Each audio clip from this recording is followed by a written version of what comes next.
And Yes. the one I always find I love because I have black jokes, trans jokes, gay marriage jokes, all that. But when you drop a black joke on stage, every audience member they straight away they look to the black person for consent to laugh, and I Yeah. fucking hate that. They're like, "Wait, if he laughs, then we can laugh."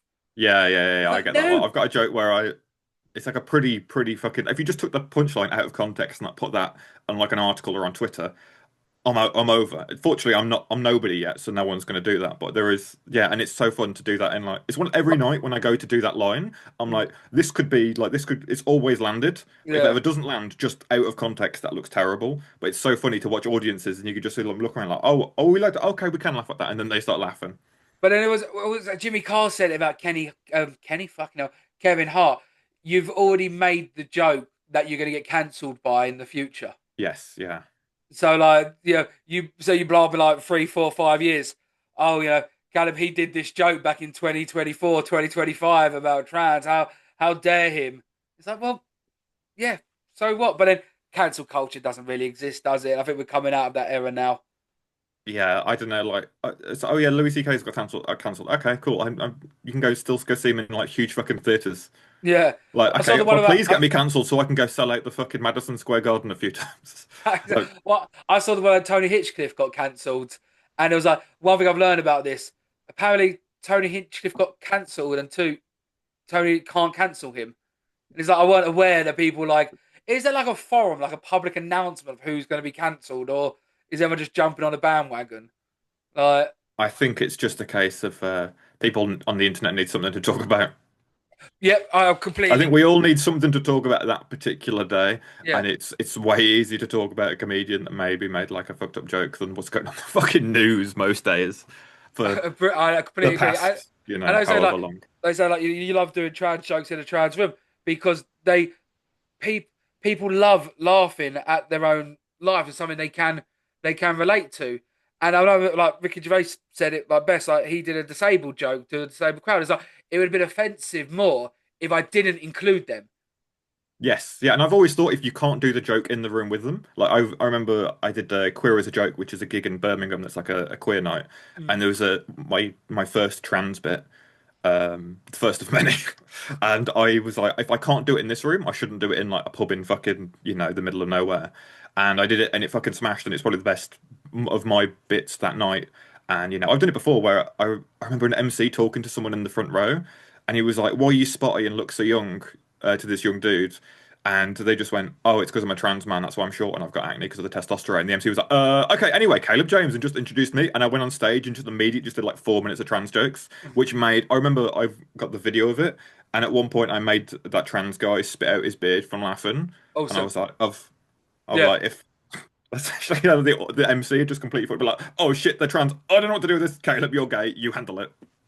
But then also Drinks was like, okay, like with that compare, he he stuttered, which meant anything he then said would have been poor, would have been shit, Yeah. because he didn't say it with the bollocks. Like he didn't.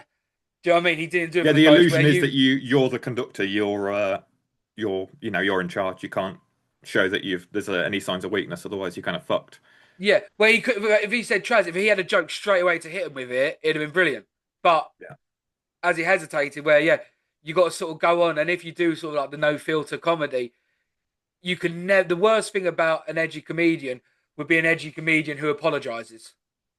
Yeah. I think you got to stand behind your jokes. But sometimes in a moment, you're like, "Oh, this will be really funny," and then afterwards, you're like, "I probably shouldn't have said that."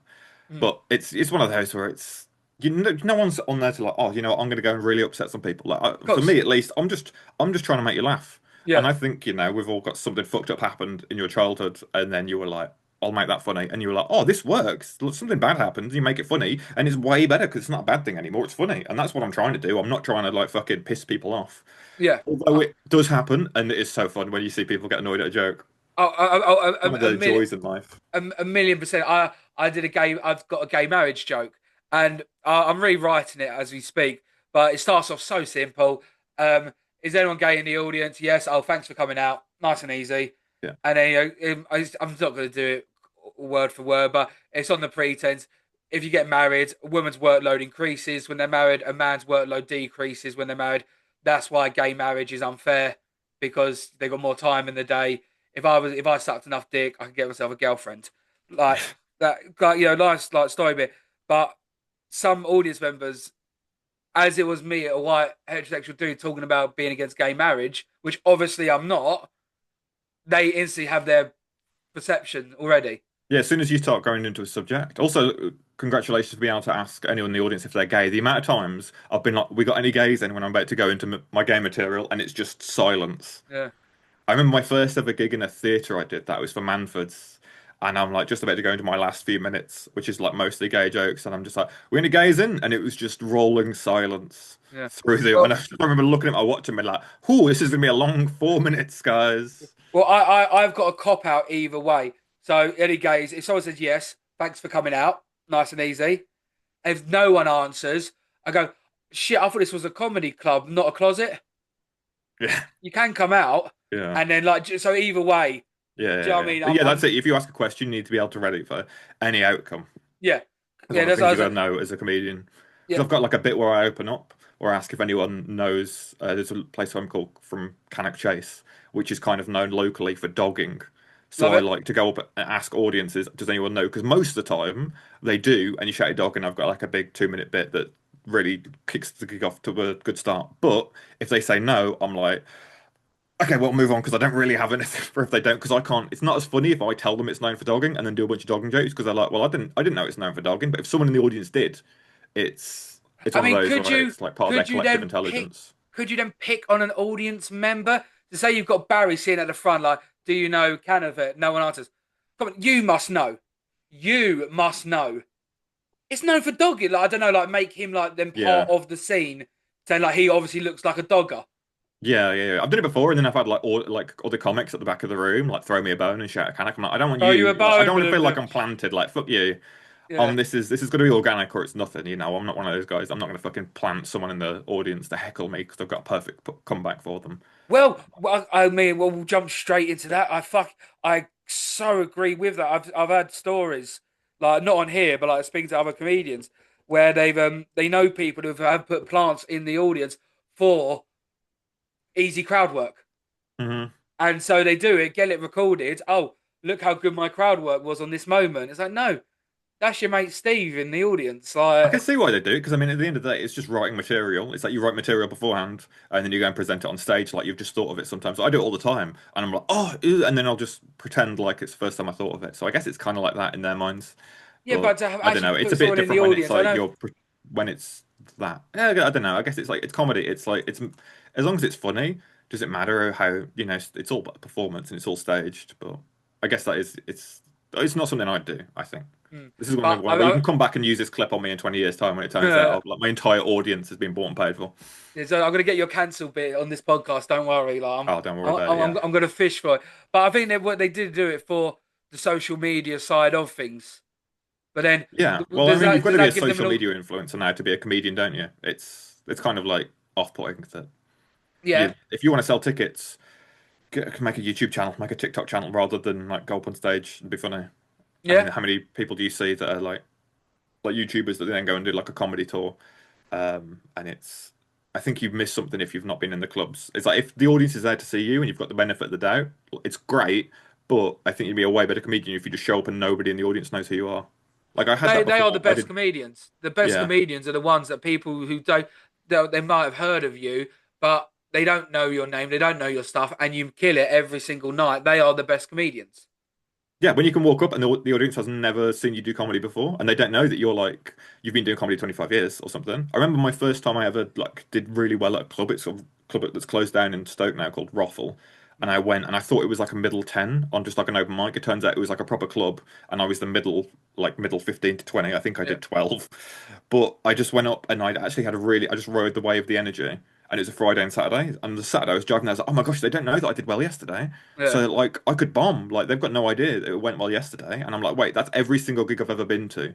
The audience has got no idea if you've been doing it 20 years or if you've been doing it 20 minutes, which is a yeah. kind of liberating. And I think well, I didn't put those two together until I've been doing comedy like 18 months of like every time you go in the audience has never seen you before, so it's like it's the first time they're ever seeing you, which is kind of I know liberating in a way. I can agree to, and I sometimes get the a bit of like imposter syndrome where maybe that's not the right word, where I feel guilty doing the same jokes over and over.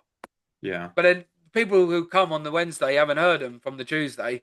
Yeah, that's it. Like some people like, oh, I don't want to post and burn my material online. It's like, bro, nobody in your audience follows you on social media. Yeah. And if they did, they're not gonna have seen every single one of your jokes. Mm. And even so, I think if they're funny, you don't realize as a comedian how often people like hearing the same jokes over and over again. That's why there's that guy who does Peter Kay's old routines. I think it's Larry Lard or something. Mm. And people just go and hear routines that they've heard before. You know, it's the whole comedians will be like getting sick and tired of being asked to do a joke from like 20 years ago. Oh yeah, like Mickey People love hearing the Flanagan. same jokes. Like Yeah. imagine you were to go see Mickey Flanagan live or Peter Kay. Imagine you go see Peter Kay live and he didn't do his the hobnob, donk me. If he didn't do that, Mickey Flanagan, if you went to go see him and he didn't do, oh, I'm out, not just Yes. out. If you went to see him and he didn't do that, you'd be a great show, but you would be a little bit disappointed. Yeah, I think that's the thing open mics forget sometimes. It's like it's good to be able to generate new material and have new bits, but sometimes if you're at a club or something, just do your best stuff and don't worry. It's, oh, I've been doing this bit like 4 years. Mm. Like I've got bits that I did in my first ever gig that I still do. Mm. Like up until like the Cannock Chase bit about dogging, I've been opening about this bit of about my Scottish parents for like 3.5 years, and I did it my first ever gig, and I like ad-libbed the final punchline on my first ever gig because it was like wasn't that funny, and then I was just like oh, and then just sort of thought of the punchline on stage, and I'm like how the fuck did I go with basically just a premise, and then Mm. just somehow thought of I think maybe that's one of the reasons I stuck with it because I was like oh I can be funny, but more so on stage than writing down before. I usually just think of things in the moment. I mean that's one of the nice things about having like like your tight five, your tight 10, your tight 15 that you do are consistently, no matter how tight it is, you are sort of adding little bits to it. Like how have I not thought of this angle? And I've been doing it like I've been doing that joke for like 2, 3 years. How do I not think of that angle? Oh yeah, I do it all the time. I had this Google Maps joke, and then I'd probably been doing it a year and a half, and then I thought of like I was like, oh, this is what the punchline should have always been. How has no other comedian point this out to me? Yeah. Like, I don't know who's stupider, me or people who've like I've been gigging with like comedians who've been going 20 years, and they've been like, oh, do you know what you should do there? Mm. Yeah. I mean, Maybe they did are think you that and always just thought, welcome oh, to he's a fucking advice idiot. on jokes? Yeah, and I'm also the guy that's giving people tags. Yeah. Cool. I'm gonna go up to the headliner who's been doing it like 20 years and be like, oh, have you thought about that? I did that recently with it was Dave Longley, if you know Dave Longley. Yeah. Yeah, I was just like, oh, there's a bit here. I said, I was like, are you one of the guys that doesn't mind taking like a joke from an open spot? And he was like, I don't give a shit. If it's funny, it's funny. I'll use it. And I told him I love that. the Country line, and he agree. was just like, oh yeah, that's. He was like, oh yeah, there's something there. I'll see if I can work that in. And he like, and you could. I don't think he's one of those that's just going to give me face service. He was like, if it's shit, I'll tell you it's shit, and if it's decent, I'll use it.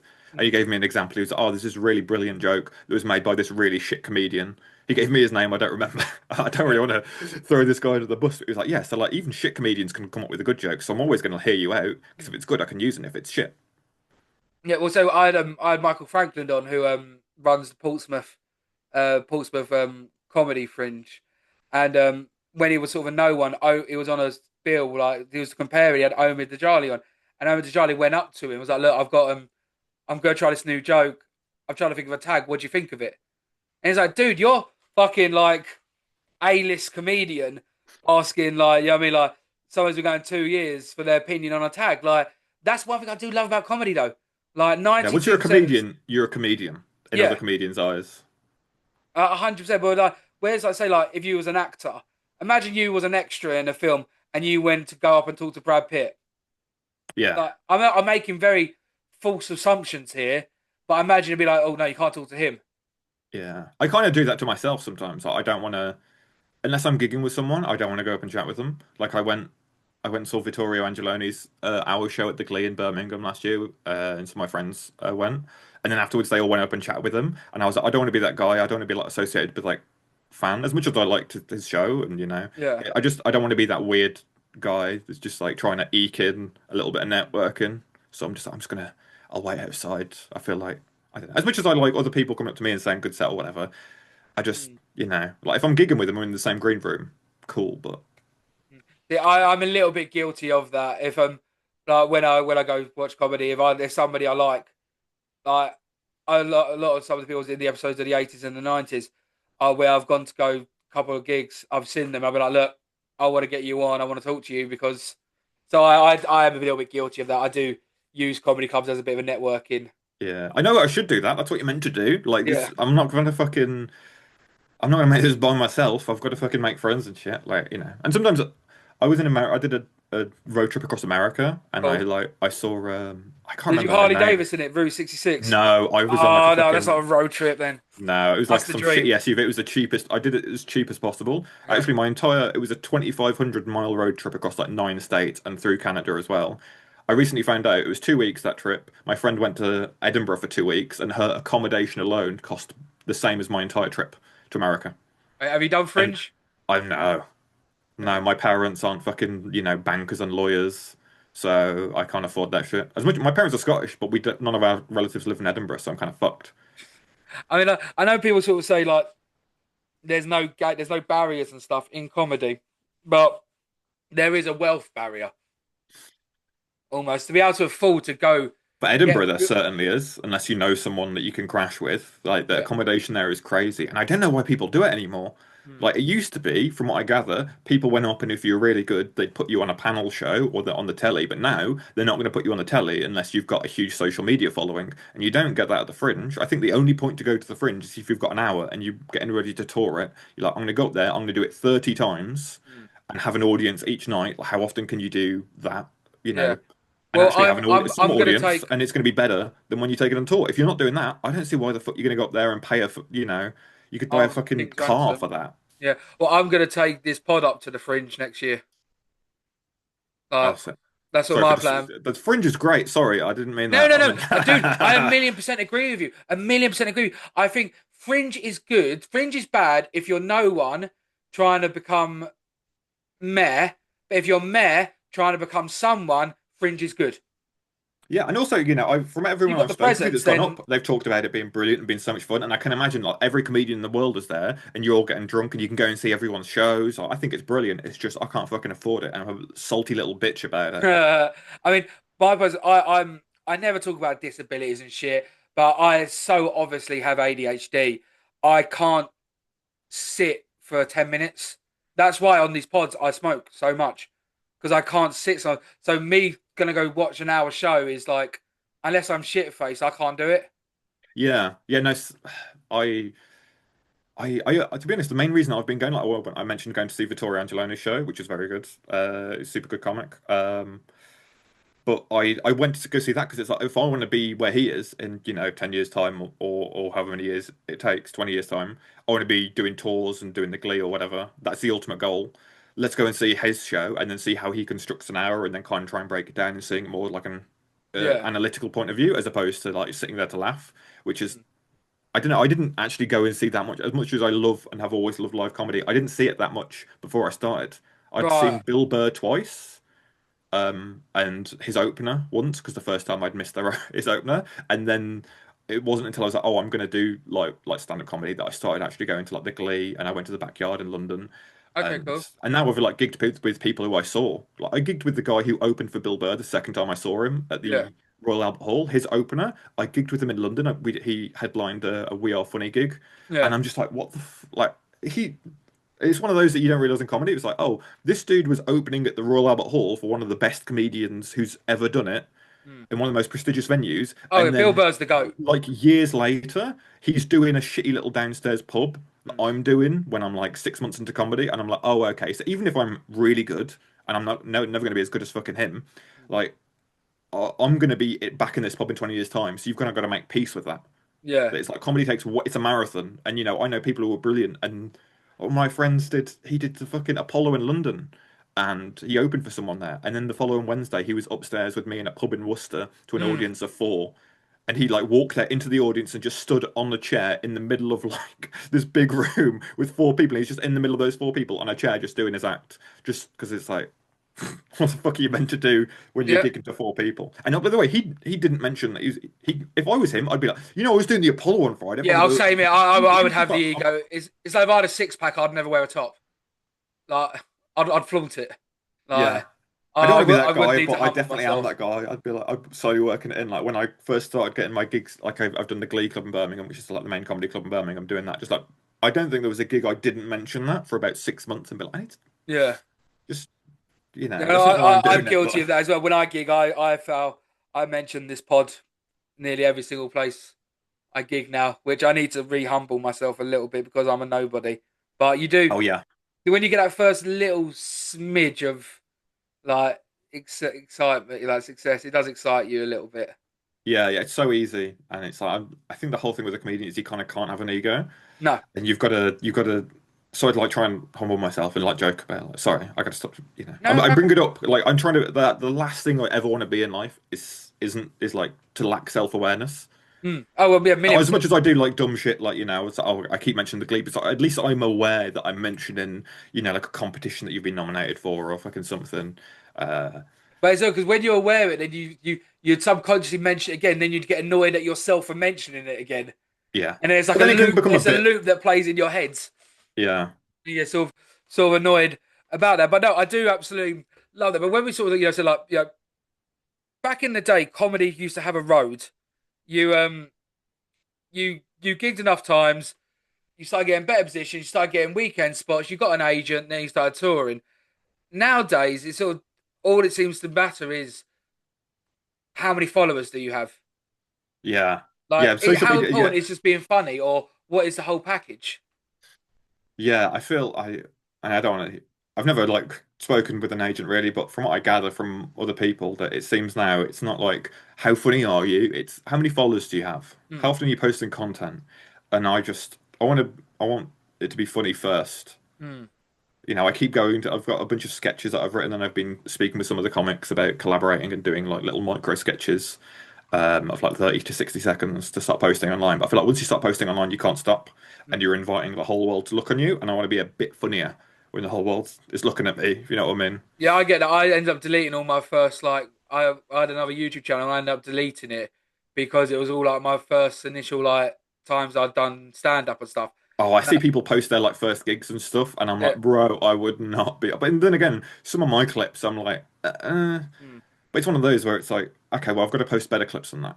And yeah, you hear it, I hear it from so many comedians all the time. They're like, oh, I wish I started sooner. I wish I was just posting shit reels because you're going to get like 10, 15 likes on them. And then it's going to slowly build over time. And the algorithm's going to start throwing you followers. You're going to gain in things. And then by the time you are good, you're going to be like, oh, well, I've got 1,000 followers that could like actually share this content and I can get bigger. But if you're just like, oh, I've actually got good content now, I'm going to have to post it. And they're going to be the videos that are going to get 10, 15 likes.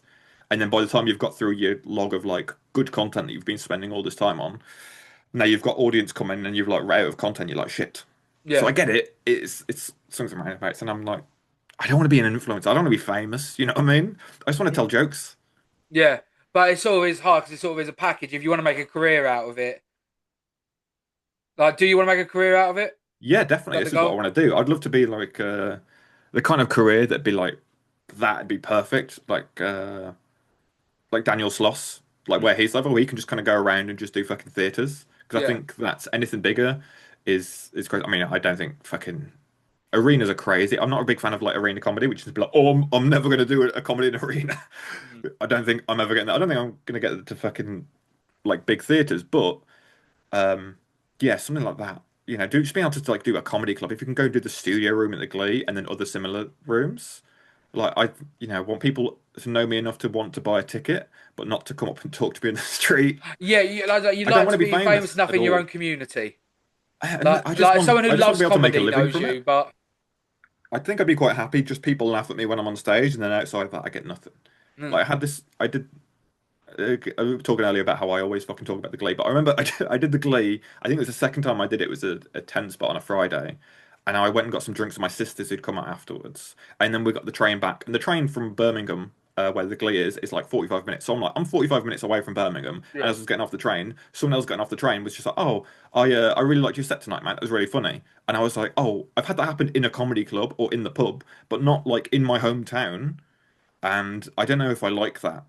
I mm, was just like, oh, like as much as I appreciate him for saying like a good set, I'm like, oh, thanks, mate. But I'm like, oh, I don't know if I want people coming up to me in my real life, and yeah. like, and that's one of But the then, things I was like, oh, I really want to go and tell jokes and be funny, and I love being on stage. It's my favorite thing to do, but I don't necessarily want anything associated with it in terms of like fame or whatever. Because I could see like as a celebrity, it's like that's their every 30 seconds that happens to them. yeah, And as Eh, much, I'm not saying, oh, I'm going to become a massive fucking comedy celebrity and people are going to come up to me 30 seconds, but I don't even want like, that I've heard people, like one of my friends was on a train with James Acaster on the way to a comedy festival, and just every person that's passing by wants to come over, and there's drunk lads on the train drinking Get a picture cans, and with then they him, want to come and over, mate, fucking, and it's just like, like as much yeah. as it's so cool and such a privilege to be able to go on stage and tell jokes and have fucking uproarious laughter, it comes with a cost, and I think Mm. you kind of need to know that going in a Well, little bit. the thing I find most interesting is that most comedians tend to be introverts in real life.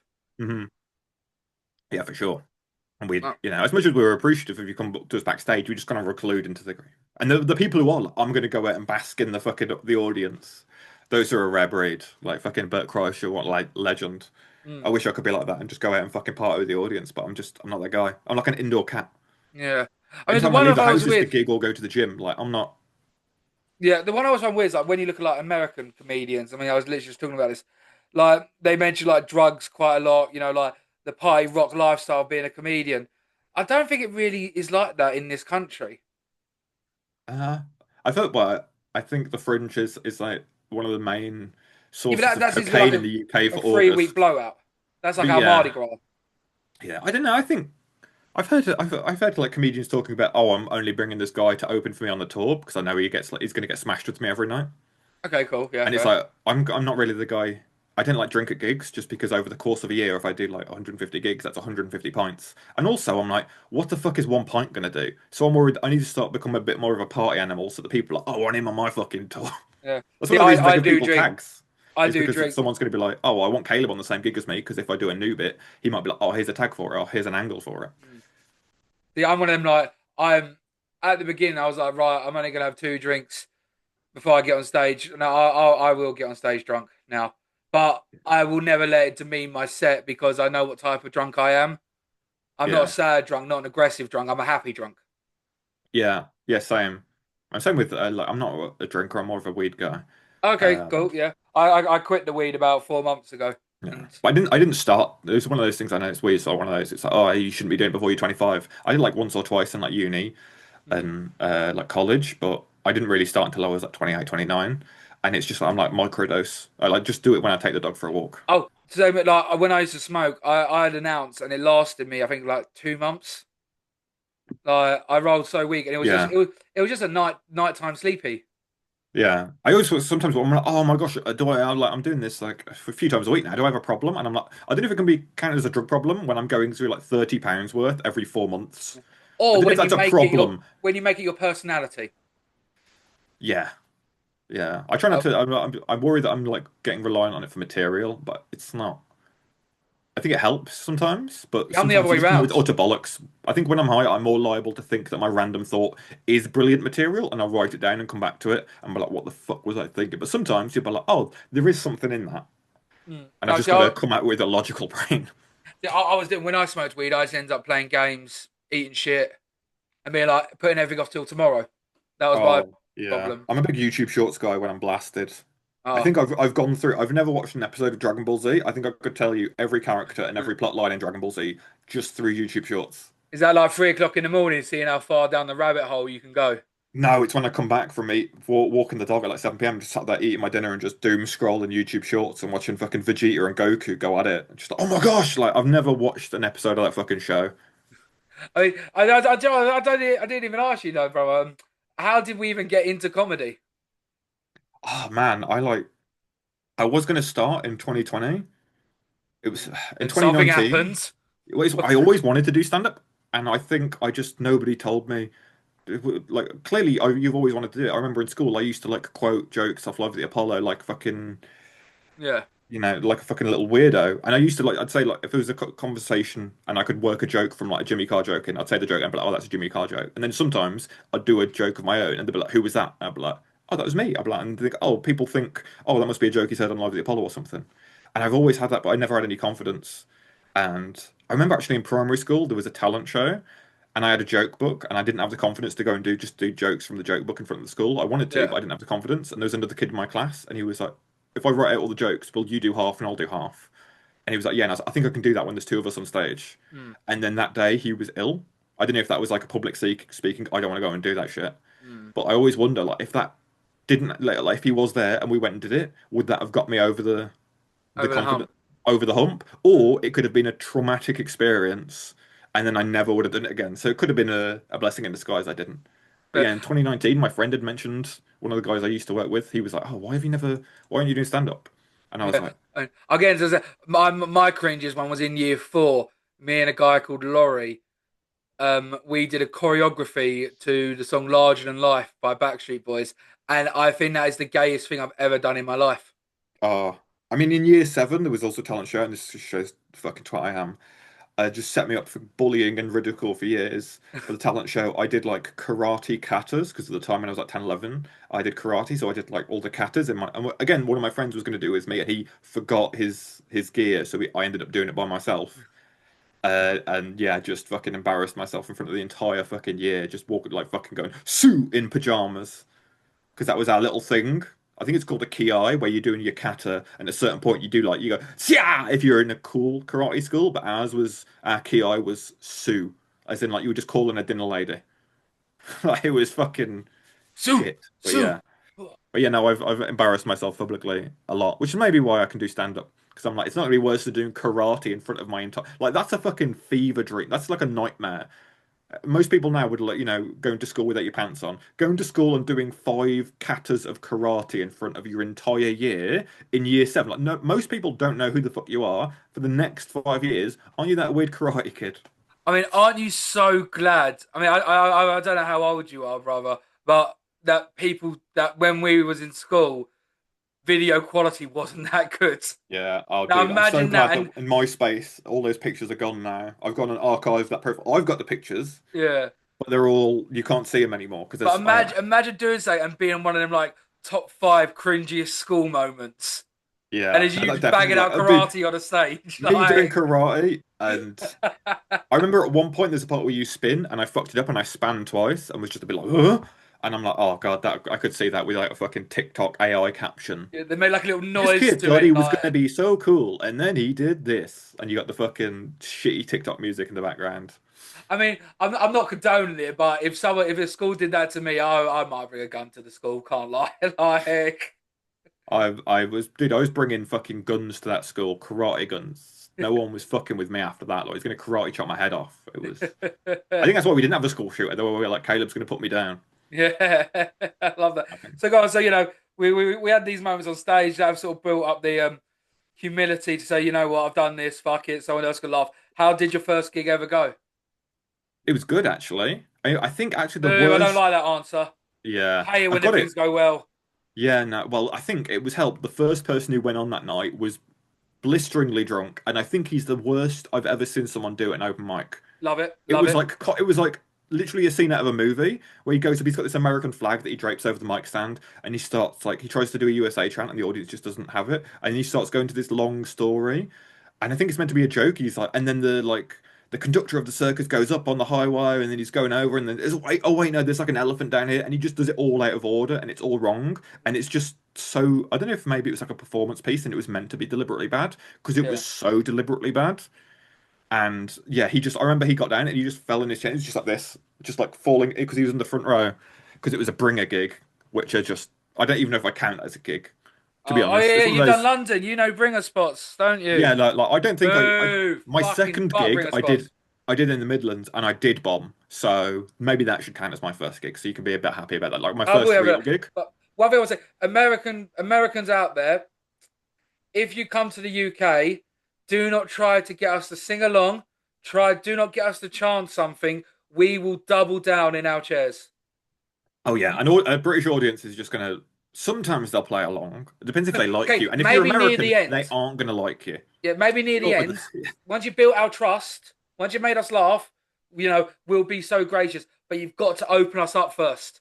Yeah, that's the thing I saw in America because I went to a few comedy clubs in America and did I see great comedy? No. Did I see good comedy? Also no. But I did see what some people would class as comedy, and it was really interesting to see the hour because I'd go to a lot of shit comedy nights here to go and see shit comedy nights in America, but the audiences were a bit more Hmm. pliable. You could get them worked up if you were trying to, but most people were just kind of having mental breakdowns on stage, which Yeah. is most gigs I do, and I'm not going to exclude myself from that. Like I did something recently that was pretty cringe. I did a fucking PowerPoint presentation on why Transformers is progressively feminist, and how Okay. Michael Bay is a feminist icon, which is obviously meant to be I mean, it's a comedian telling, jokes, but No, I'm invested in this. Why are Transformers becoming feminine? no, no, no. I no, I'm the first. Just I argue that the first Transformers film is feminist because if there's things you can cherry pick in that plot about like What? there's the female character that like deciphers the alien code, and it's like, well, they're showing that like, the smartest woman in that room is female, and also like out of the two main characters, Megan Fox and what's his face, McGee, she's the one that does. If you watch, she's the one that's kicking ass and doing shit. He's just like falling over and saying no all the time. Like they're the actual characters that are like doing shit. Oh, I've not seen it in so long. I'm trying to. It's actually so good, and the visual effects in it are brilliant. And it's obviously bullshit, but I just thought it'd be really funny to just kind of say that Michael Bay is a feminist icon. I mean, I know they say that Megan Fox in that is like the perfection of woman. I mean, I'm gay, so Okay, well, Megan Fox is the perfection of I'm woman. more of a Megatron than Megan Fox kind of guy. You know what I mean? I am Optimus Primus, ready to destroy your asshole. Right. Why do I mean, Transformers never have dicks? How do they? How do baby Transformers come out? oh, when you read the online comics that I do, they fucking do, mate. Do they? Does it come No, I out don't. I like don't know. Probably. it's a little bag? Oh, in the first film, one of them pisses on a guy. One of them just pisses on John Turturro. He like unplugs a cork from his front, and he just starts leaking like some kind of fluid on him. And it's Yeah. So there's a lot of weird Transformers shit in they that run film. on oil, They run on Energon, mate. Come on. but then I didn't know that because I watched the film to get all the fucking clips for that stupid PowerPoint, which just died. And it's one of those where kind of the writing died, but I made it funny. see, Just I by wouldn't like give a shit reacting about to the the slides and comedy. shit. If I heard that, like I'm doing right now, I wouldn't give a shit about the comedy, but I would love to see how we come to the conclusion. Yeah. Well, my whole argument was that like there's all like the shot of Michaela leaning over the car and looking really hot, which is like I think the iconic There's only shot. a Megan Fox And doing people that bit, say yeah. that's the male gaze where it's like objectifying the woman and making her. And my whole argument is that the character Samuel Witwicky, which is the main character, Carla he's Booth. seeing her, yeah, Shia LaBeouf, he's seeing her in like a sexist way because that's how he sees her in the story. And then by the end of the third act, he doesn't see her like that anymore. He's like grown. It's like him going from boy to man. Like that's his transformation in a film about Transformers. Ooh, And plot that's within a that's plot. my like bullshit angle because I got two film degrees and I can like I remember those English lit lessons where like oh the sky was blue that means depression or something. I can make bullshit about anything. Oh, And what's it's also that? kind What? of like a piss take on people that like do film essays and then just invent shit and be like Uh, oh well yeah the thing on the floor meant this and it's like no it didn't. You can make anything up. So I'm just going to make up that Transformers is feminist. isn't there a fruit bowl one? Like, if you see a fruit bowl, that means someone's about to die. There's a load of bollocks, and I think most of the time, like some film critic will be like, "Oh yes, the artistic, they're using this and that," and then the filmmaker was like, "Oh yeah, we just did that because we only had blue paint or something," Yeah, or yeah, like, yeah. "Yeah, Actual yeah, no, pattern. that person just It all walked by in goes the down to background. It was bone just, idleness. yeah, it was just an accident." Or they're like, "Oh, those clouds were meant to represent this," and it was just like that's how the clouds were that day. It's not everything is that deep. Then I challenge it. I know what was it? I think it was in Back to the Future. They actually messaged an astrophysicist and said, "What would the skylight been like on this day, on this year, at this time?"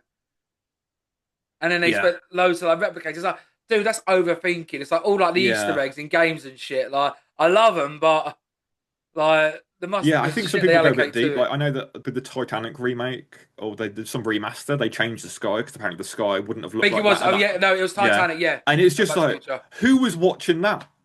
I don't think there's any Titanic survivors that are like actually the Big Dipper wasn't there. Like, who the fuck cares? And my fake story about two people who didn't exist. Who gives a fuck what the no what if you're looking at the sky in Titanic? I Yeah, rewatched it actually not that long ago. It holds up. It's a fucking banger. it, But it is about. I mean, they always say was it, but Rose is the villain in the story. oh, I don't care. Like if she, I don't Because think. I think the rich pompous people.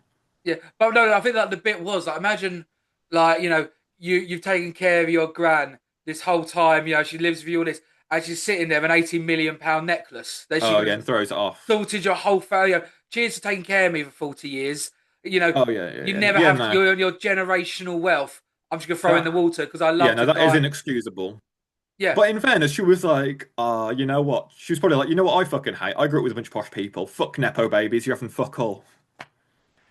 no, That's a respectable in my views. Oh, no, do I want to give them let me generational come to wealth? that Fuck decision. off. Let me come to that decision myself. I say that Offer it bitterly to as someone me, who and is then give me the moral inheriting. compass after. Yeah, no, I say that bitterly as someone who is inheriting fucking nothing. Yeah. Like I do Okay, not, so imagine, okay, so imagine if your parents now sat you down and said, "Oh, by the way, when you were growing up, we could have had £80 million, but we didn't want you to grow up spoiled." Are you going to say thanks, parents? No.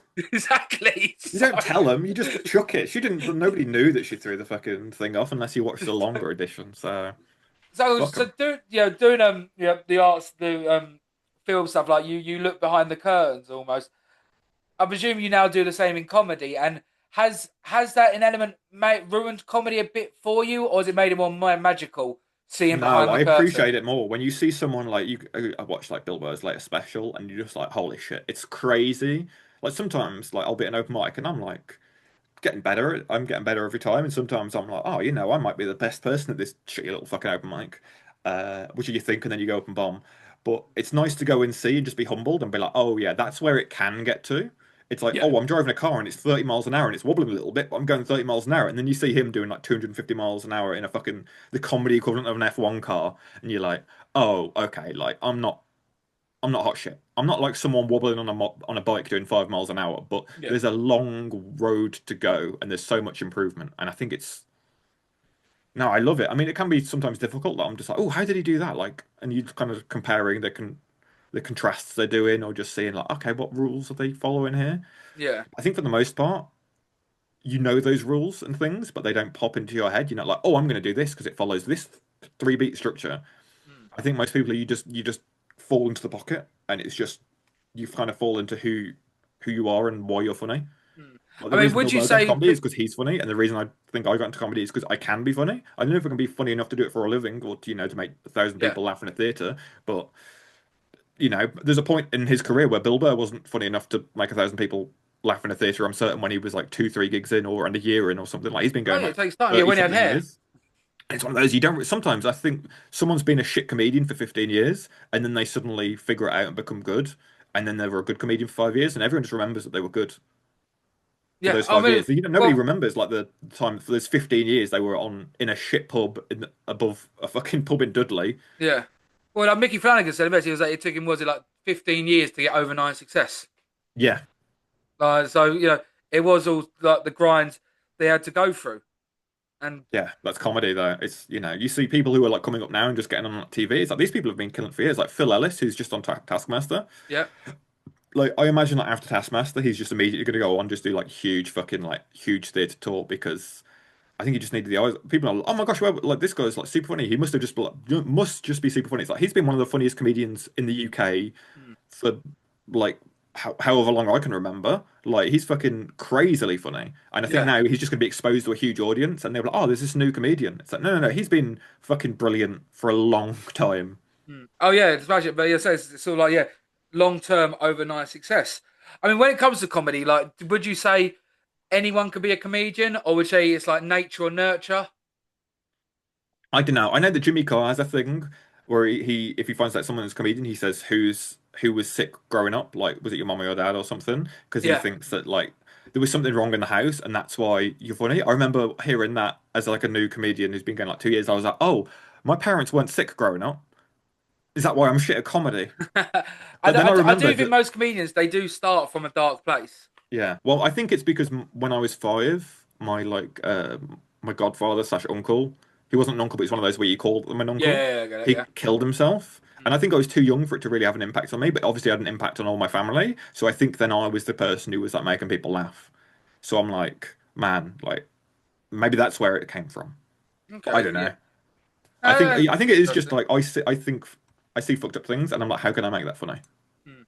Mm. Like No. how I just want to make people laugh. I'm not doing anything malicious. Like I work in esports, and there's a lot of people I work for who are like live streamers on Twitch or on YouTube or something. And Okay. I'll make like a funny joke or a meme or something, or I've done a roast. I wrote a bunch of roasts for one of the events they did, and then I'm gonna the guy that's gonna go and read every single chat message during that segment just to make sure that people are enjoying it, and just like all those people that typed like lol or something. I'm like, oh, I made someone laugh, and I'm not gonna paid for that or something, but it's just I like bringing joy to the world, which is gay as fuck. Oh But I no. am So gay, so you're a technically I'm dopamine allowed. whore.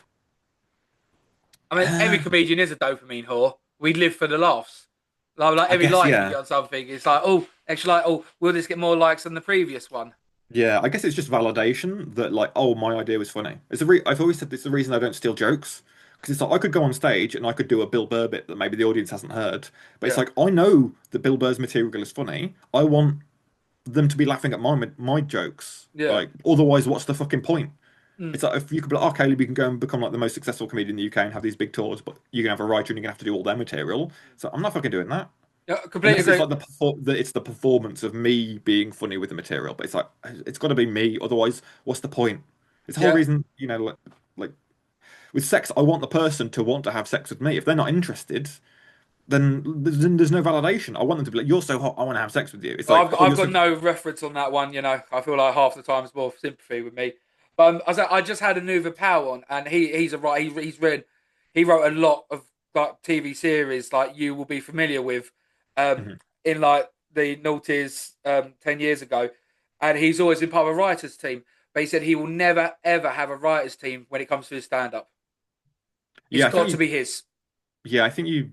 It's difficult. I know there's certain people who like getting tags and stuff is fine, but I don't know because there's been things before where it's like I've heard people say, like, "Oh, I've thought of a bit," but it's more so like your stuff. Oh, It's good. like more so I've your gifted your comedians jokes. yeah. My mate Paul. I mean, this will come out in about 3 weeks. So obviously, Charlie Kirk, horrific. What happened? I thought of a joke straight away because you don't hmm let the creative flair stop. I've got like a 5 minute voice note I left myself that day after a dog walk where I was just monologuing about that shit, which I'm not never going to do on stage because I don't talk about politics on stage, Mm. just because my politics are insane. Yeah, cool. But I said like, but you can't stop the funny. And if hmm you think so, but I said that joke it wouldn't fit my persona on stage.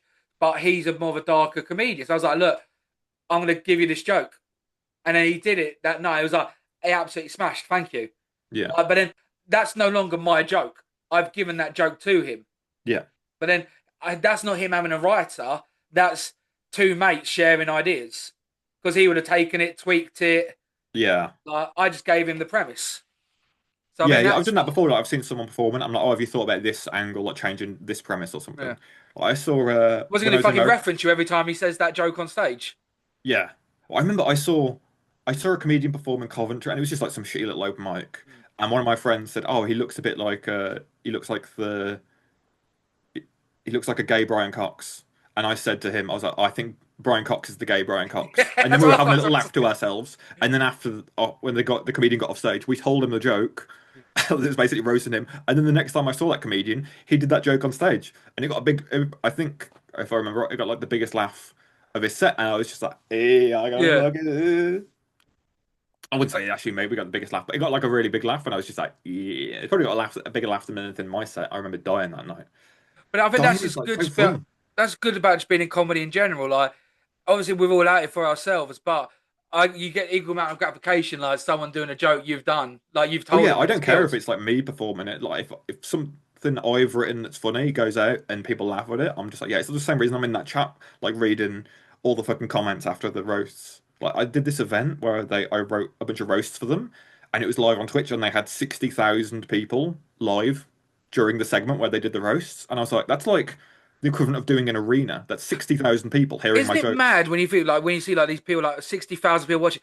That's bigger than I think there's only like 8 football stadiums in this country that hold more than that. Yeah, that's like Wembley being pretty full. Yeah, Not that's full, but like ridiculous. if there were 60,000 people in there, you're not going to think, oh, this is a bit empty. Yeah, like what? Yeah, that's What? bigger than the O2 arena. But in fairness, you're like, well, it's a computer. How many people have got that muted? How many people have got their second monitor? How many people are open on their phone? They're doing something else. But still, even if it's only like a tenth of those, that's 6,000 people listen to That's your jokes. ridiculous. That's more people than have listened to my jokes if you add up every single gig I've ever done. Yeah, that's. Which is Yeah. why online is big and everyone wants to know how many followers and shit you've got. Mm. And I'm I just think making online has things. killed TV, which is good. I don't I'm know. I glad miss that. Mock the Week. Pardon? I miss Mock the Week, man. No, mine one I just QI. Have they stopped QI? No, they haven't stopped it, but it has changed now. What's her name? Sandra. Sandy. Sandy. Yeah, Like, she's yeah. brilliant, dude. Like I love her, but for me it was always Fry, and I know before Fry it was Tony something, wasn't it? I don't remember anyone before I Stephen probably got Fry, all the but names wrong as well. But for me, Stephen Fry, just well, it's one of those now. Like you talk about, social media and TV. It's like most QI I consume now is clips. Same with like what I think all the panel shows are all. I couldn't tell you the time of last time. I think the last time I sat down and watched like a full panel show was when Jimmy Carr his tax scandal happened, and I'm like, I'm tuning into 8 out of 10 Cats that week, like every single other person on the fucking planet. yeah. Just, I'm gonna go and watch that because that's gonna be funny as fuck, and it was. Mm. But yeah, now it's I think I can everything's just consumed through clips. So Yeah. Which I think you is like if you're a one-liner comedian or you do crowd work, that's perfect for. But when you are a storyteller and stuff, it is hard to sort of do it. I mean, I used to do clips for this podcast, but I just stopped. Don't know why. Need to start them up again. yeah, I But think clips do more. Like I know someone who does a podcast and he's like, oh, the podcast itself gets like no views, but the clips can go viral because it's like who it doesn't matter. It's almost like you're doing the full podcast just for those little 30-second nuggets. clips, and then I've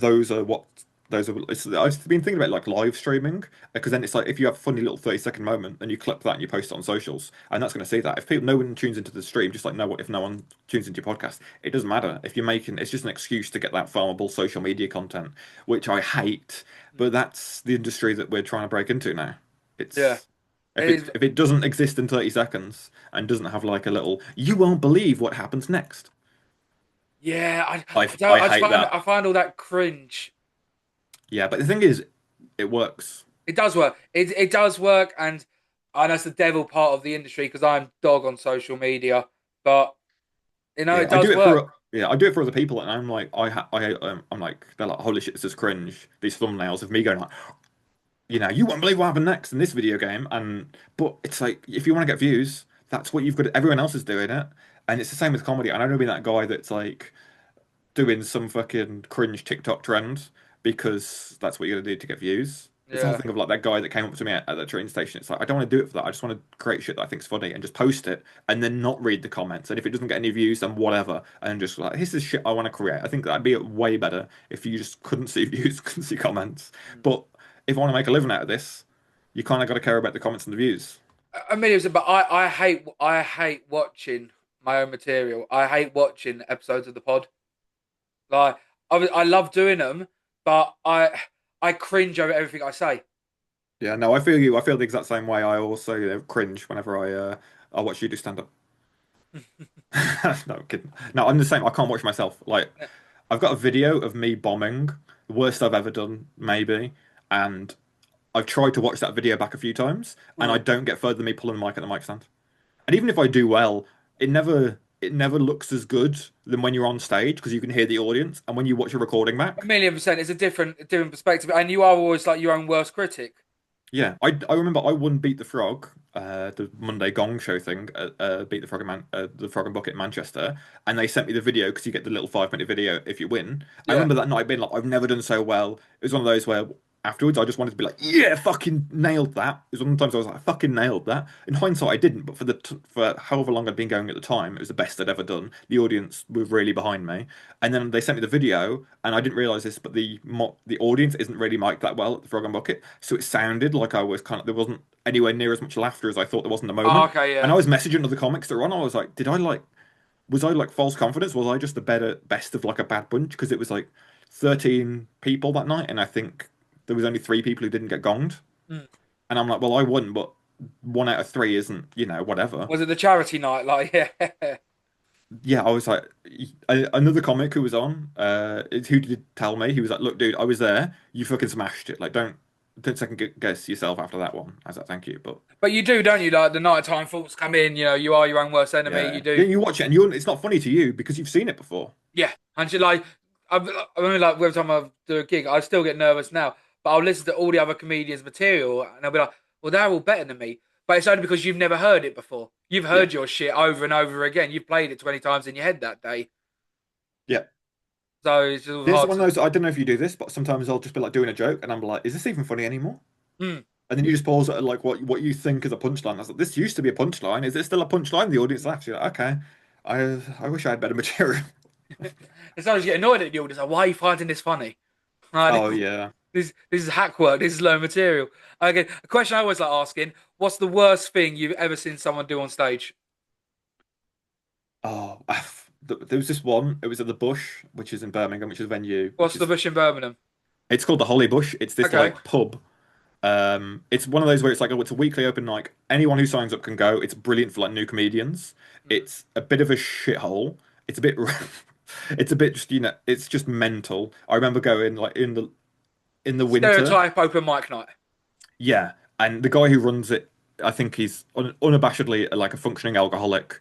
Mm. He's just getting drunk, and then he goes up on stage. He's like, "And the next act is Caleb James," and he doesn't tell you they're in order most of the time. You just go up, and I saw this guy. He was going to give a haircut to one of the locals, Brilliant. one of the regulars who comes, and that was the whole gimmick. He was going to like turn small talk between someone giving him a haircut into like crowd work kind of banter But off. he's only And he got a goes, 5 minute slot. He's got to get the hair done no, in I five think it was minutes. ended up being like 20 minutes because the I'm going Bush to doesn't give say, a fucking yeah. shit about time limits.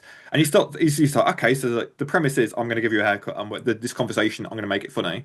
And the dude who's given the haircut is absolutely smashed. Like properly, I think he's had like 12 or 13 bottles of beer and he Yeah. starts giving the haircut and he's like, so why are you getting your haircut today? And the guy goes, oh, I've got a funeral tomorrow. And you're just like, oh, good luck making anything funny about that. And he's like, oh, who is it? And he goes, oh, it's my mother. And it's, oh, bet you glad to be rid of her and trying to like hinge Yeah. on that angle on comedy. And the guy goes, no, she was brilliant. She's a very special lady that meant a lot to me. And it's sad that she's gone. And you're just like, cool. So now I get to watch this guy give a really shit haircut to this dude who's going to a very important funeral tomorrow. And there's just a row of comedians at the back that are just dying laughing. And then the rest of the audience that's just kind of like, what the fuck is going on here? And it was one of those. Oh, It's just the perfect car crash that you will only see at a place like the Bush. Like, you love a car crash, don't you? there's Like, nothing like it. Like, if you've never been to go to an open mic, if you're not a comedian, you've never gone to like a shitty open mic where there's like 8 people in the audience. It's such an experience, and you're like, that's better than this. You could be one of 10,000 in a crowd for a theatre to go and see like Louis C.K. or fucking Kevin yeah. Bridges or some huge act, but you can be one of 8 to go and see a car crash that no one else is ever going to see. It's not going to be recorded. Mm. There's all these like just brilliant moments of just absolute tragedy in people's lives, There is, getting a but shit haircut while drunk there's and also just nuggets missing of it. brilliance as well. Like my mate Adam Wallace, I saw him and stuff, and he has sometimes a comedian has a joke and it just stays with you forever. And Yeah. his joke was Adam Wallace, great comedian in London. XL bullies have now been barred from this country. You can no longer have an XL bully. On the same note, Lizzo's just cancelled her UK tour, and I just well, that is just like it was like, how has no one come to this conclusion yet? Like it was so fresh and raw, and it was only on the open mic bit scene. Yeah. I'm a little wasted on that one. I actually don't know who Lizzo is. She's a I think really she's a big, singer. really big, fat, ugly American comedian. Big. I just got big, fat, black American singer. Oh, okay. Mate, I don't listen to music with lyrics and I'm really weird. I listen to like instrumental shit just because it's like most of the time I'm thinking about stand-up shit, like if I'm driving or if I'm walking the dog, and it's like I need to be able to let my mind wander. And if you got like lyrics over that, Okay, you no, know, I used to always bang out Four Seasons with Aldi when I was doing studying. oh, you fucking loser. And that was all my one because I knew it was. It's like 48 minutes, and I knew that's like how long I'd revise in the hour.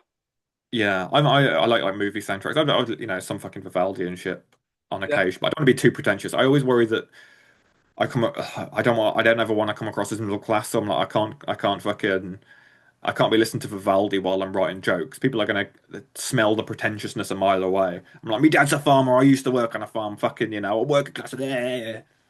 Lad, lad, lad. Lad, lad, I, lad. Despite being gay and like I've never been to a football match and like not I really mean, being. do you write a lot of gay comedy? Yeah, well, I think it's just I'm a dirty comedian.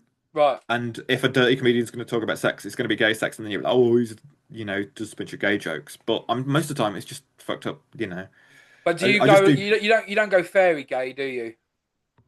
I don't know what fairy gay means. I mean, I'm just conscious of like the way I always describe it. My mum, when she worked at a school, there were two gay guys there. One was Richard, Canadian gay, and he was like a man's man gay. And Mhm. then there was Graham, who was like, oh, like when I was 14, he'd always make me sit on his lap. It'll be like, oh, fairy dust, and like, I always used to say like Tinkerbell's vagina. Okay. I don't know if that means he's a paedophile or if he's camp. Maybe. I don't know. I don't know if I want to endorse every camp person being. I think a few of the more the butch ones, but yeah, there's the camp of like on dating apps they say straight acting, Is that what they call which it? that's what they like when they say when I guess you're like me where you're not necessarily camp or overtly a stereotype. I don't really I don't go for that. I know plenty of camp dudes that are straight. Hmm. It is a weird I'm dichotomy, but I flamboyant do as feel like a hell. little bit outside. Like I go up on stage sometimes in a gay night, and they're like, "Who the fuck's this fucking straight guy?" Like, Yeah. I've done jokes about that before. That I hope like I know what you're thinking. Like who's fucking straight cousin? Are they letting do I it? got my But it's gay like card. yeah, yeah. Well, I don't have my gay card anymore. I dropped it in high school, and it's I'll get it. I'll get another one replacement one day. But it's fucking yeah. It is Should have weird. laminated it. The amount of semen that's gone on it. God. Oh my gosh, dude, I'm fucking snorting that shit off it. It's Oh, yeah, but no, I am in like the weird in-betweeny point where I'm not. Like I don't watch football, so I'm not entirely straight, and I'm not, whatever. But I was trying to do I found a note recently. I was like comparing like football lads to like the the kind of the people who want to go to like drag queen shows. Those are like my two options on Tinder. yeah. It's either dudes that wanted to go and spend all their weekends on football matches, or dudes that want to go and spend their weekends at a drag show. And Mm, it's like, look, I'm great that you've got hobbies and you want to go there and you want to sing along with the songs and paint your face, but I don't really want to. It's not my thing for mm. either side. So I'm just sat here by myself, Because I had a singing. mate who's queer as hell, and he's a West Ham fan, but he's part of the fucking away day crew. That he gets in all the fights. He's an arrested. He's like, I'll beat you up, but then I will bash you off after. I was like, it's fucking, it's beautiful. It's so Yeah. beautiful. Like, Yeah, just I'll fuck like, you, but I'll beat you up afterwards. yeah, I'll suck your cock whilst after I've knocked you out. Like, Yeah. it's so poetic in his own way. Just, Yeah, the good I, news is you're going to wake up to a blowjob. The bad news is about how I'm going to put you to sleep. yeah, maybe that's how he does it. Who knows? Like, Who knows? I mean, I've if never someone's going asked to knock before. me out, that's the best apology I could wake up to. And I'd be like, wow, you're Morning. literally coming to. So you've been doing it 4 years now. I sort of end them on these final ones. What's been your favourite moment in comedy, on or off stage, and what time did you bomb the hardest personally? Best one. It's the last time I did the Glee. I think it was like Oh, I did you do just the come off. Glee? Yeah, I don't know if I've mentioned that at all. But it was my second 10 there, a 10 on a Friday spot on like a proper night. Gang, And gang. it was one of those, I hadn't gigged in like 3 weeks. I'd been doing this weird medical trial. I remember I'd thrown up that day and I was just in the green room being like, I'm going to quit. This is going to be my last gig. I'll just cancel all of this. I'll just go up, I'll bomb. I bombed for 10 minutes before. It'll be fine. And then I went up on stage and had maybe the best gig I've ever had. I remember at one point I was like, oh, I'm just going to tell this story and I'm going to fuck off. And someone in the audience shouted more. And then the entire audience cheered. And I Awesome. was just like, oh. And then I had two people like randomly find me on social media. I wasn't tagged in any posts, but my name was on the posts, and they found me on Facebook and Instagram, and they messaged me to say, "Hey, I really enjoyed the set." And I was like, "Oh, I really appreciate that. Tell the Glee, please. I'd like to Yeah. You, continue to be able to say." And that's the last time I've done the Glee, so I think you have maybe to the tag them people in this talking shit comment as to me. well, please. Yeah, maybe just let them know. I've got those two. It's one of those. I think there was probably like 350 people in the room. Two of them enjoyed it. So the Glee could be like, yeah, the 348 people who didn't message you is why you've not come back. Now they did say they're gonna, they were positive. So hopefully I'll get back at some point. But That's good. the worst ever gig, I could tell you, when I gigged with the guy who opened for Bill Burr, Sean McLaughlin. He headlined, and it was one of those I wanted to go up and chat with him, but because I bombed so hard. I went up and it was my first time, and I was doing a 5 minute long story, and I'd never done that. I'm usually like small little bits and jokes, and I was like, I know I might bomb, and it might be the worst experience of my life, but I'm gonna go up and do this 5 minute story and just get through it. And I just bombed my ass off for 5 minutes of this story that was a real story, and it was one of those. I don't think the audience thought it was made up because when I got to the loop where the callback at the end, where it all like ties together Yeah. with a neat bow, they just made that noise of like, ugh, like Oh, okay then, mate. And I was like, no, it was a true story. My friend was having this house party and a girl came over and it was her first time meeting him from like Tinder. mm, And she was at a house party with like 10 people who've known each other for like 10 years and she's the odd one out. And someone else decides to tell a story about how the host who she was there to date had banged him and a bunch of friends had banged the same girl on the same night and all caught chlamydia from her. Brilliant. Which, when you're as a woman on a first night with a dude, not necessarily what you want to be hearing. No, that's not a selling point as much, is it? Yeah.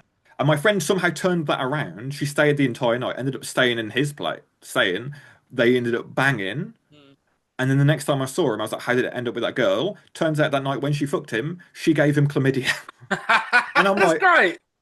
and I was like, this is perfect. When I try it on an audience, and audience is like, nah, mate, that didn't happen. I'm like, literally, I can send you the fucking WhatsApp screenshots. Yeah. And That is my next PowerPoint presentation. yeah, I was like, I love it because I don't know if she knew she had chlamydia, and she was like, well, he's had it before, Yeah. or she doesn't know she's got chlamydia. She's like, there's no way that motherfucker, that his friends were trying to warn me. Oh, I love that. Yeah. That's a great callback. Yeah, yeah. I had this whole, it was a whole like thing, this story about fucking rectal bleeding after the fucking part. It was mental. And then yeah, it was yeah. I Brilliant. remember, have you done We Are Funny? But then, Have you done We Are Funny in London? no, I don't No, gig in okay. London much. Okay, yeah, yeah. Well, it's like one of the non-bringer nights. I remember the MC who was like he'll tell you what he thinks, but he also was on stage. He was like, "Hey, Caleb, maybe next time like don't be talking about like rectal bleeding or whatever, or this whole like colonoscopy shit, or like just make it or what." And yeah, I remember leaving. He said, "Caleb, I just want to let you know I hated your set." He's like, I really like you, and you can come back before, and I've liked you before, but that set, it was just wasn't it. And I was like, yeah, I know. You think I Yeah, was up there like this? They're fucking love. This silence is music to my ears. I know. I never did that set again. My friend was in the audience filming me, and afterwards, like, at what point did you realize it was going badly? He goes, at a certain point, I just watched the numbers go up on the recording, and I was like, yeah. But I'd warned him. I was like, I'm doing something new. It might be shit. And I love doing like when I did that PowerPoint presentation when you're bombing with something new, you learn so much.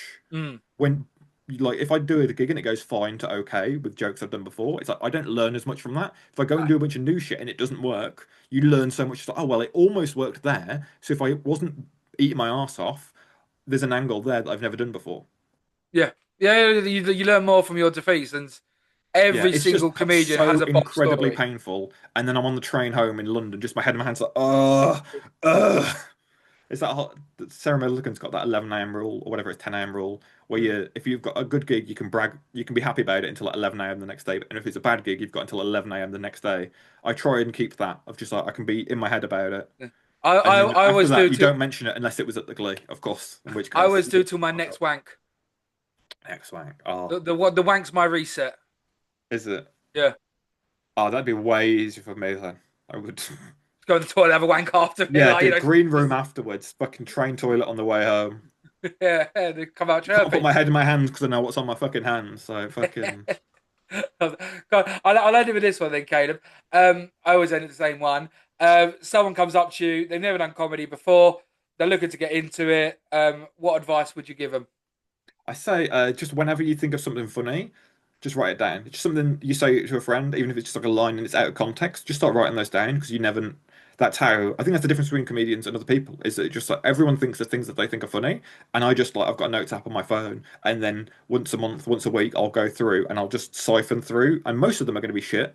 Mm. But every now and then you'll be like, oh, there's something there, and like, oh yeah, I could do that, and then you can hook these two ideas together. Because for the most part, you're going to be thinking about roughly the same ideas over the course of the same month. Like something happens like Charlie Kirk, he's going to be popping into your mind, and you might have a fucking bit or a joke or something, Mm. and yeah, just rush it down, and then go do open mics and go to open mics because you don't realize how low the bar is. My only experience before I started wanting to do comedy was seeing Bill Burr live. Mm. You don't have to be that good. No, I yeah, you go to can't an open benchmark mic. yourself Like to even that. I've gone to clubs, and like I went to a backyard comedy club uh, in London when I first before I started, and just seeing. And even then, you're like, oh, okay, well, you don't have to be like Bill Burr level. And then go to an open mic. It's like, bro, you don't even have to have jokes. The amount of crazy shit. I love, there's mental people in comedy that are just like, why the fuck am I seeing this person at every gig just doing mental shit? I love those people because it makes it welcoming that if you're a bit shy and awkward and you Yeah, go to an open mic and there's someone giving someone a haircut and it's just terrible, you're like, but I can't be worse than that. yeah. And then you end up And being I worse love than to that. be You're that like, guy. fuck it hell. It's like sometimes I imagine there's someone at that gig that's like watching me do a PowerPoint presentation on why Michael Bay is a feminist icon. But like, well, I can't be worse than this cunt. That's what I'm trying to do. I'm trying to be an inspiration for the next generation of comedians to be like, well, I can't be that fucking hard. This cunt's doing it. I would love to get someone on the pod. And I was like, oh, so what's the worst thing you've seen in comedy? Right, there was this gay guy doing a podcast. There was a PowerPoint presentation on Oh Transformers. yeah, He I did. completely There were ruined two my young haircut guys in bit. the audience at the back, and I just remember at one point, and they like my usual crowd, it was like mid-20s guys. I think it might be a gay couple. I was like, if I just did my regular stuff, I'm sure they would have fucking loved it, Yeah. or would have they wouldn't have been sat there like Hmm. the entire fucking time, just like, oh, what the fuck am I having to sit through this fucking mildly autistic guy talking about his special interest of Transformers, and I had like music cues. I fucking had, that Linkin Park song play at the end. It was as Brilliant. cringe as it possibly could be. But yeah, we've all been there. We've all done it. Right, Caleb, man, brother, that was absolutely brilliant. Thank you ever so much for coming on. No, thanks for having me. It was fun to chat shit for an hour. And guys, thanks ever so much for watching. It's brilliant, man. It's Birmingham, roughly, isn't it? You mostly gigging. Yeah, Birmingham. I'm trying to get up to Manchester. I'm not. I don't have any plans to move to Manchester. I just hope if I keep saying it, someone's going to be like, "Oh, I've got like a really cheap house here. Do you want to move up to Manchester and gig here?" I'm hoping something materializes. So if you're like a billionaire and you just want to buy me a house in Manchester, I'll There you take. go. I'll You take. got I your will rent suck your boy dick. ready to I'm gay. go. I'll do it. I'm not above becoming a house husband. What was it? Is what's it? I saw it in American Hustle. Are you gay for pay? Bro, I'm gay for fucking a house to live in Manchester. Fucking. So Line I'm that doing, I'm dick sucking up. dick anyway. Like if I'm getting paid for it, like fucking, I'm doing this shit for free. I'm doing this for the love of the game. Same for comedy. I'm not making money from comedy. I'm doing this for the love of the game. And dick is taking a back seat. Once I start getting paid for comedy, I can go back to dick for the love of the game. My I'm true trying to combine the passion. two. Yeah. Guys, cheers ever so much watching, and Caleb, cheers for coming on, brother. Just for having me. Uh,